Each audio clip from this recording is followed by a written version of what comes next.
All right. Well, this is our first episode of Data Disruptors, and it's great to have with me today Mark Sear, who is the head of data and AI at one of the world's largest logistic companies, Maersk. So, Mark, thank you for joining the show.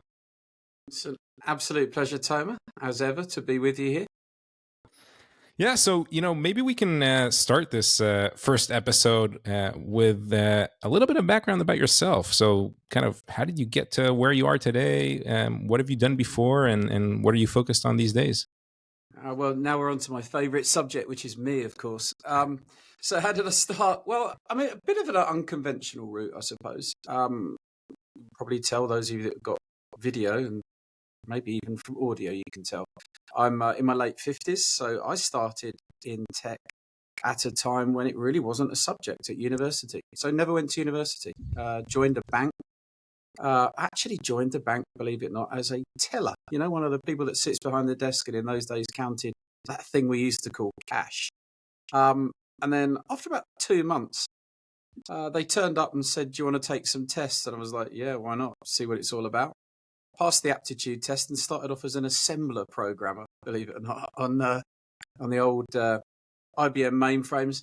Something I like to tell the guys that work for me today. There, we had 16K of main memory, and today, of course, if they don't get 32 gig on their laptops, they feel they're being victimized. And really, that's where my data journey started. I was working on the customer file, which is a file, literally a file that contained 21 million customer accounts. So in those days, I guess that would have qualified quite easily as big data. Worked my way through banking. I had a couple of startups along the way, one of which is a tech startup. We exited that to another bank, which is great. And then after that, took some of the money from that and built a startup in biodiesel, believe it or not. So I stepped away from tech for a while, still involved in data though, looking at the data of emissions, etc. And came back into tech and worked as head of consulting for Dell in EMEA. And that was really when the big data revolution was starting around that time. And got heavily into data and analytics, building algorithms for things like, won't mention their name, wind turbine manufacturers to decide where to place turbines, etc., etc. What was the optimal way of running the turbines, part prediction, predictive maintenance, etc. And in between that, squeezed in a couple of military jobs, working on cruise missile, which is great, and working for Airbus, which was actually working on passenger aircraft. So that's it, really. It's been data, data, data, nothing more than data my whole life. And I've loved every minute of it. Very cool. So if younger folks are listening to this podcast, the conclusion from all of this is you don't have to go to university and you can have a great career nonetheless. You definitely don't have to go to university. Actually, these days, I wonder, I think universities are so far behind the leading edge that they, unless you've got a very specific need, it's not something I would necessarily recommend investing thousands of dollars in. That's my personal opinion. All right, and so tell us a little bit about the current gig at Maersk. What are you guys up to, and how are you using data? So Maersk, second biggest shipping company in the world, hundreds of warehouses globally, our own airline or air divisions, multiple aircraft flying stuff around the world. We are the leading logistics integrator. So let's say you're a big company, you're doing whatever you're doing. Maybe you're making, hypothetically, training shoes, and you want them distributed throughout the whole world, and you want to make that journey seamless. You want to make it easy. You want to make it visible. We're the people you come to, and literally end to end. And of course, that sounds like, if you're looking at it from the outside, well, that should be quite easy. You're just moving things from one place to another. But of course, you've got to bear in mind you've got aircraft to coordinate, factories to coordinate, shipping destinations to coordinate, customs, etc. It's extraordinarily complex business. And at the end of the day, what people need is their goods in their stores or in their factories at the right time. And it has to be supremely reliable. We all saw what happened during COVID when you disrupt that. it becomes chaotic. Now, what does that mean? It means we've got a very, very complex data landscape, possibly not the largest volumes of data, but it's extremely complex data. Because what people, if you have to imagine, if you look at, let's take our biggest vessel, it's got around about 19,000 containers can go on one of those vessels. Now, you might say 19,000 containers, that's not a lot. But what you have to bear in mind is that those containers are potentially going to different people. Within a container, there can be different pallets going to different people. And within a pallet, there can be different parcels going to different people as well. So very complex logistics problem. And that's what I love about it. You're solving complex problems. And I know from previous conversations that you're now at a point where you have thousands of people that are consuming data and leveraging platforms that you've created, and you're a big believer in self-service. So tell us a little bit about kind of that that journey and why have so many people using data on a daily basis. Well, I think the thing is, I don't care what company you go to, you'll always find thousands of people that want to use data. The single biggest problem is they can't get hold of it. Now, so it's great. Yeah, you can have a load of data, but if you can't make it accessible to people in a really easily consumable format, then do you really have a lot of data? And the answer is maybe. More than likely what you have is one person who can get the data out, and then they put it into Excel and send it to thousands of other people who add in columns that they don't really know what they're doing, etc. So one of the things where I think we've been very successful is in making the data accessible by delivering it to them in an easily consumable format, along with mechanisms to make it simple for them to get the queries that they want out of that data, rather than go to the default of Excel. Because we all know 90% of businesses in reality end up running on Excel. How do you though manage? You're a massive organization, many different business units, and and you have kind of a centralized team that's responsible for data, or at least parts of the data. So how do you manage that kind of relationship between the centralized organization and the different business units? What's the responsibility of each of those? Well, so what we have maybe a slightly different structure than many organizations. We have responsible for delivering applications out to the business. We have what we call a platform structure. So those platforms represent, if you like, a vertical delivery point, and then are horizontally integrated at the data level. So one platform would be air and customs logistics. So for example, all aircraft travel goes through one particular platform. What they're responsible for within a data mesh is looking after their own operational reports, delivering them out to the business, and contributing data back to the central source for, if you like, analytical reporting and data that's joined together to present common reports. And then on top of that, at a technical level, for those of you that are a little bit more technical, we have a corporate data model, which people need to comply to if they want to exchange data between themselves.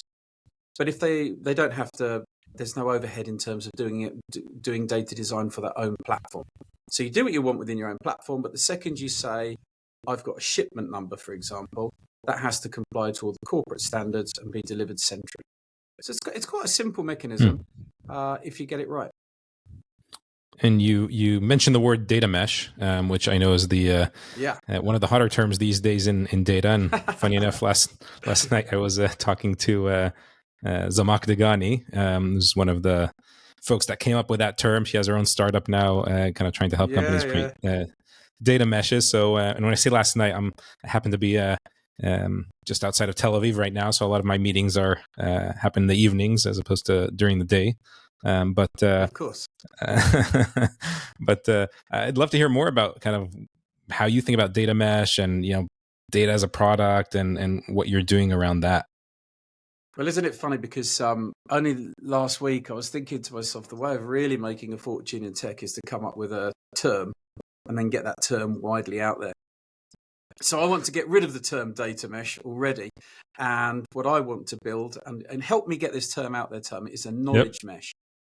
And I think knowledge meshes are where we are going to end up. And the reason I say that is this.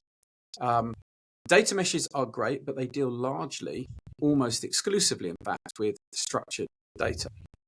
Where I think we will be going to over the next few years, certainly within Maersk, is that the interface to that structured data and also to unstructured data will be through custom large language models.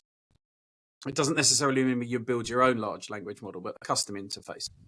And then that way, I think you'll be doing what the business really wants, which is to be able to pick up information from different nodes of the mesh, and that for the information to be either structured or unstructured from the same interface that they will go to in both cases. So maybe, for example, I could go in and say, give me a summary of the business we have done in the last month for, I don't know, Philips. I don't know if they're a customer, so I'm just picking a name at random. And that knowledge mesh would go to the data mesh for the structured data. So maybe we'll go via Dremio and pick up all of here are the transactions you've done. This is how much money they owe you. This is the planned business. And then at the same time, the genai will go off and say to the other systems, give me a summary from maybe a 10-line summary from Salesforce of what the temperature is of all the calls we're taking from them, etc.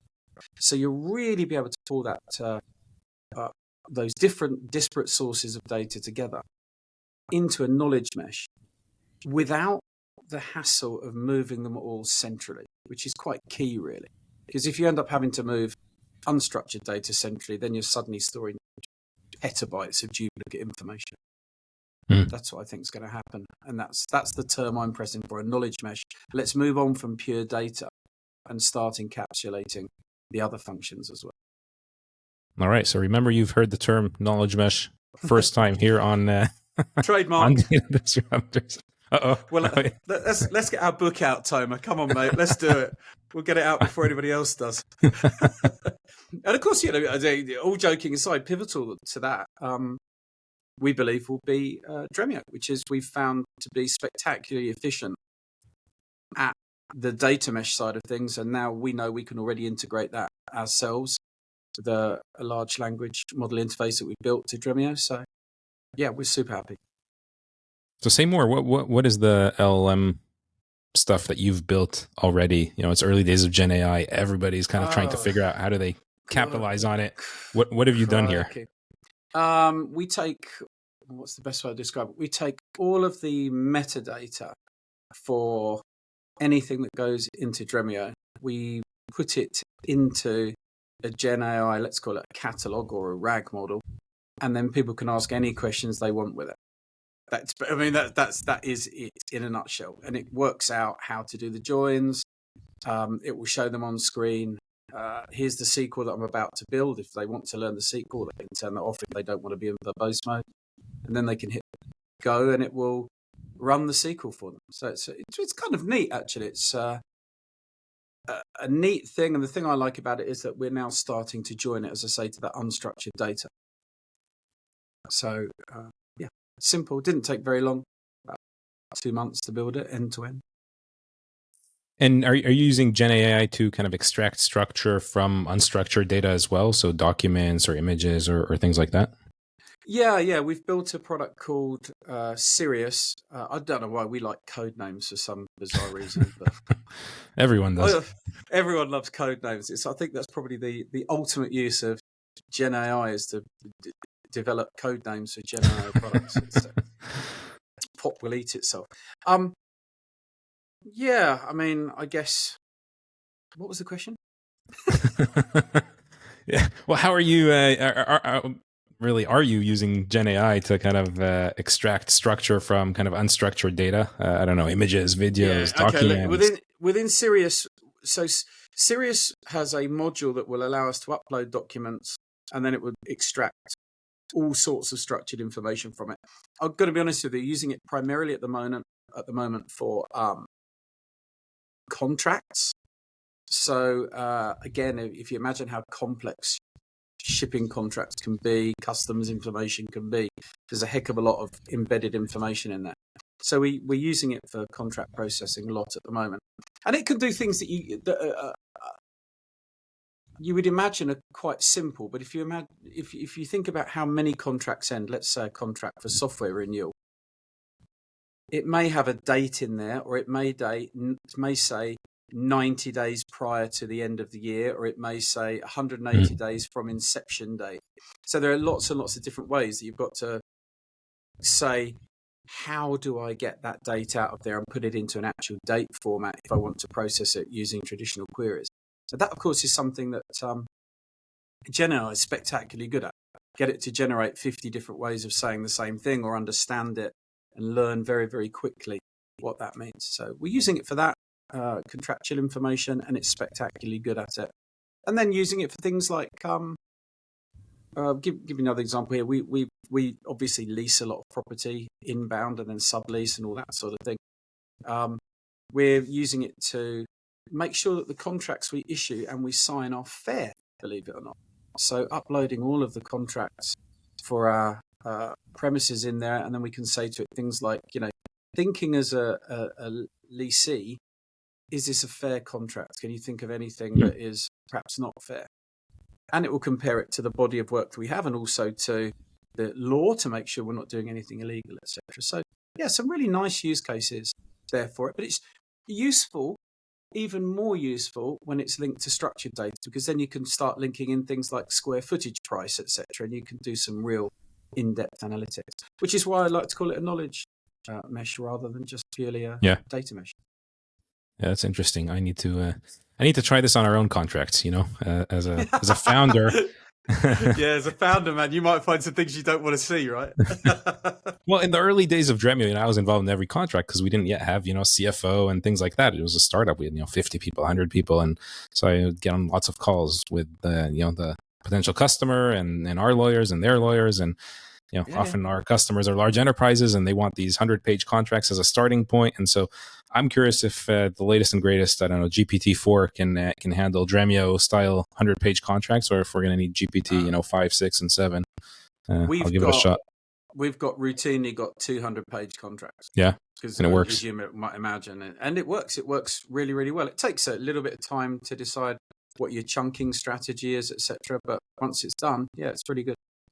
All right, I'm gonna have to see what it says about the Maersk contract and whether more value can be extracted there. Yeah, give it a go, man. So I assume, GenAI is all new. That's from the last year, more or less, last year or two. But you have a ton of use cases for kind of machine learning and predictions. And you mentioned to me the other day something about predicting, rail versus road, and just all sorts of really cool use cases. So share some of that with our listeners here. Yeah, look, let's be realistic about it. For the majority of people, AI equals Gen AI, because that's just the nature of human beings. But we all know that the bedrock of AI has been machine learning and really basic predictive analytics for a long, long time. And that's something that we're really big on, and it continues to be big and continues to grow. There's a big move amongst the data science community in Maersk to go towards Gen AI, but clearly it doesn't solve everything. There are lots of plugins coming to solve the issues, like it's not particularly good at math. But nonetheless, the bedrock of what we do is still standard machine learning. So one great example that you mentioned just there is, if you imagine, I told you one of these big vessels can be up to 18,000 containers. So 18,000 containers loaded on it. When it turns up at a port, the name of the game is to get that vessel unloaded as safely, firstly, of course, and then as efficiently as possible. And of course, sometimes people just go, right, let's unload it as fast as we possibly can. And that was the strategy pre-predictive analytics. And what that meant was, you've got a big patch of land, you offload containers, you put them somewhere on the patch of land, broadly speaking, and then at some point, somebody comes to collect it and you move it into the place where they collect it and away they go. But if you consider that, if you're taking those containers off without thinking about how is it going to be collected, they can be put in a really inefficient place. So let's say you've only got two ways of collection, rail and road. and you get that right. If you flip a coin, you'll get it right 50% of the time. You'll put a container in the road area or the rail area 50% of the time. You're also getting it wrong 50% of the time, which means, of course, there are a heck of a lot of moves that have to take place with a container that's been put in the rail area, should have been put in the road area, and vice versa.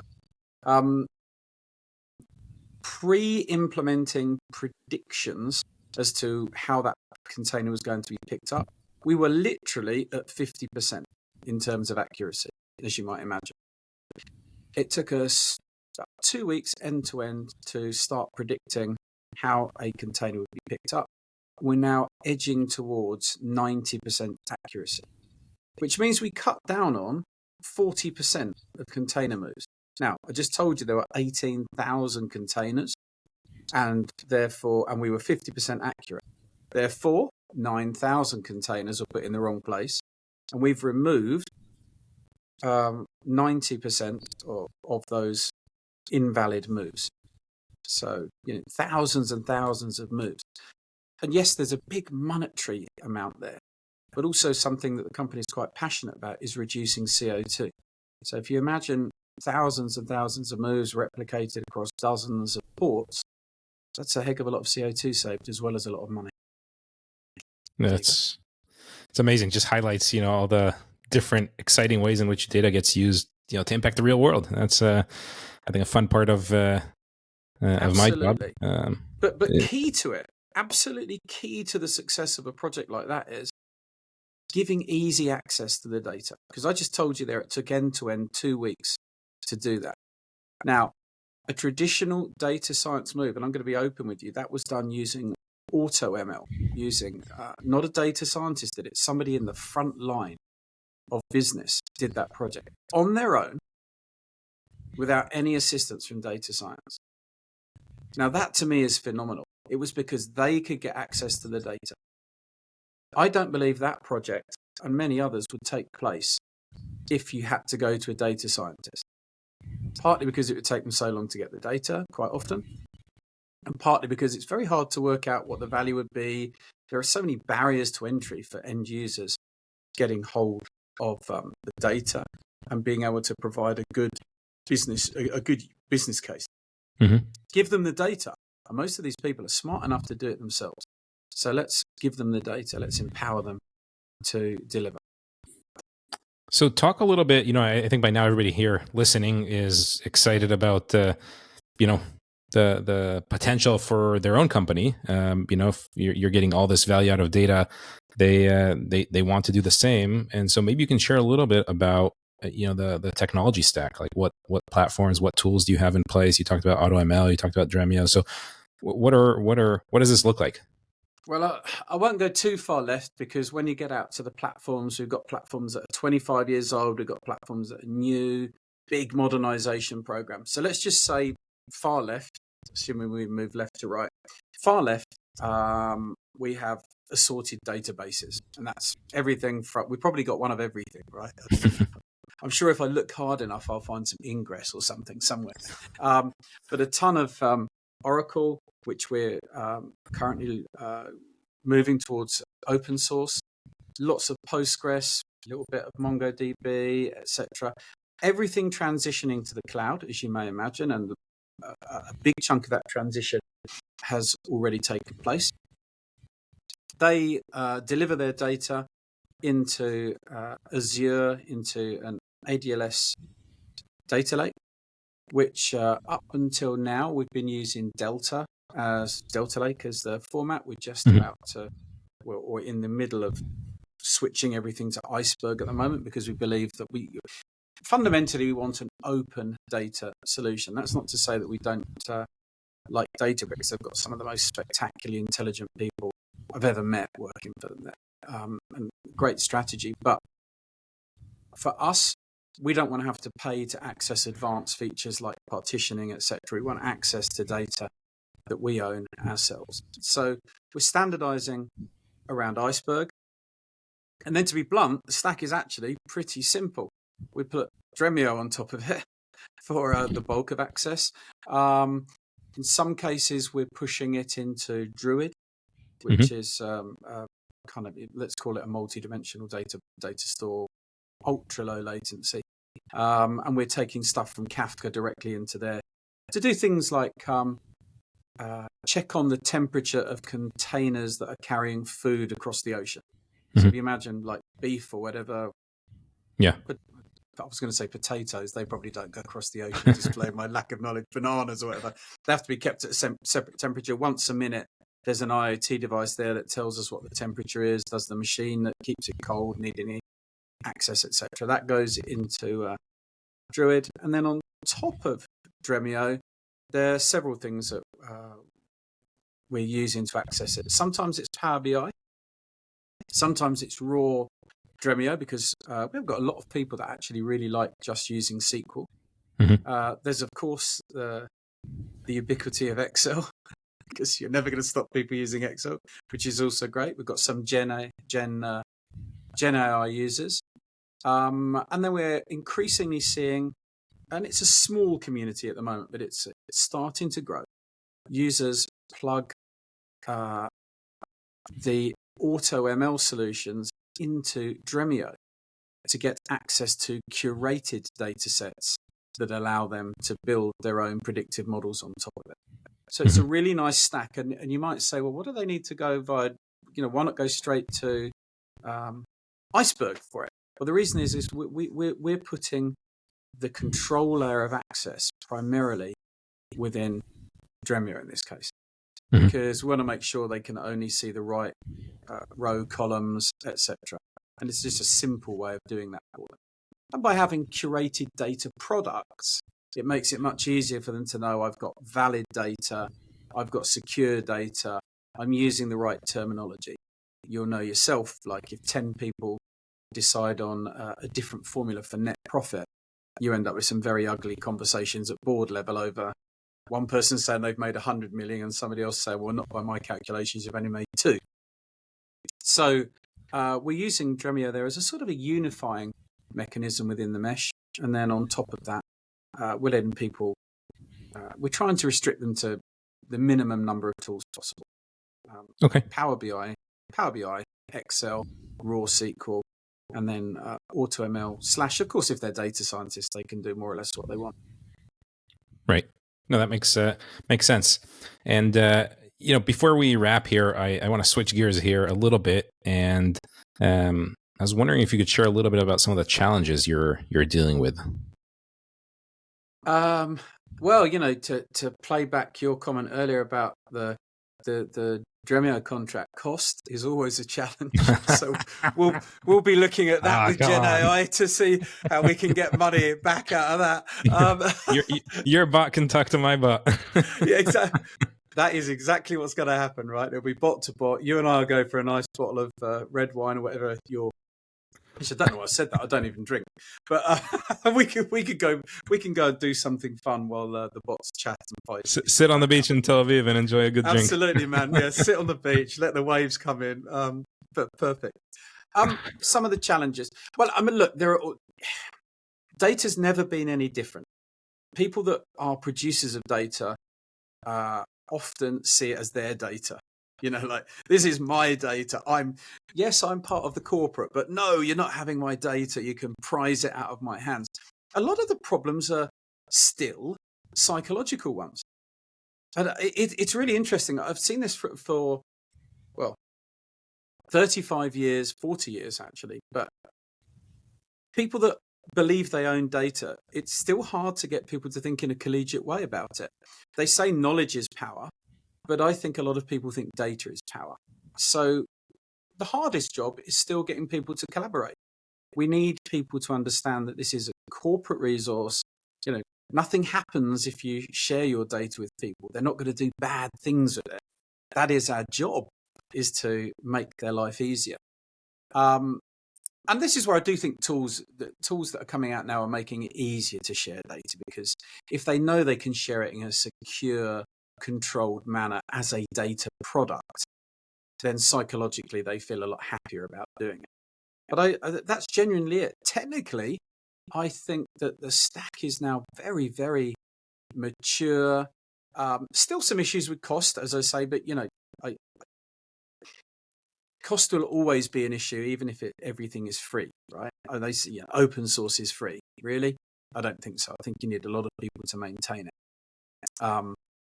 So it's not free.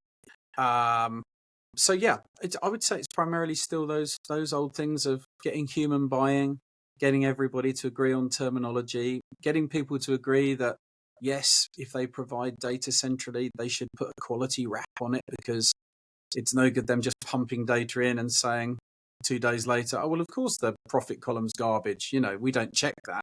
We just put it in the data lake for other people to use. Mm-hmm. So yeah, it's all human. The problems are all human. I would say the tech is kind of rock solid, to be really honest with you. I mean, we support, as of this morning, I checked before I came on here to speak to you because I wanted to be sure.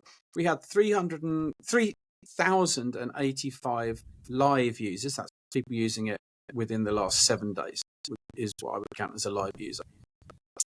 Using Dremio for queries, and then thousands downstream, because bear in mind, one person creating a Power BI could then share that with 200-300 other people.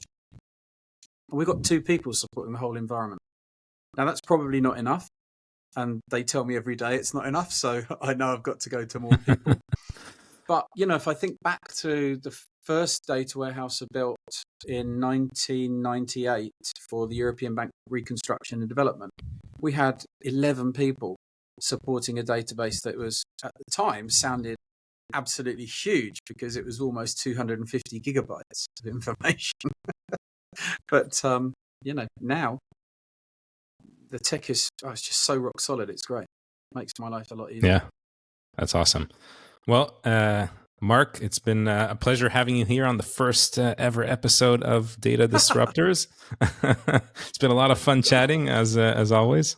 We were terribly rehearsed. We should have rehearsed this at least twice, I think, but it was cool. Yeah, it was good fun. Awesome. Well, thank you so much. All right. Take it easy. Have a lovely day.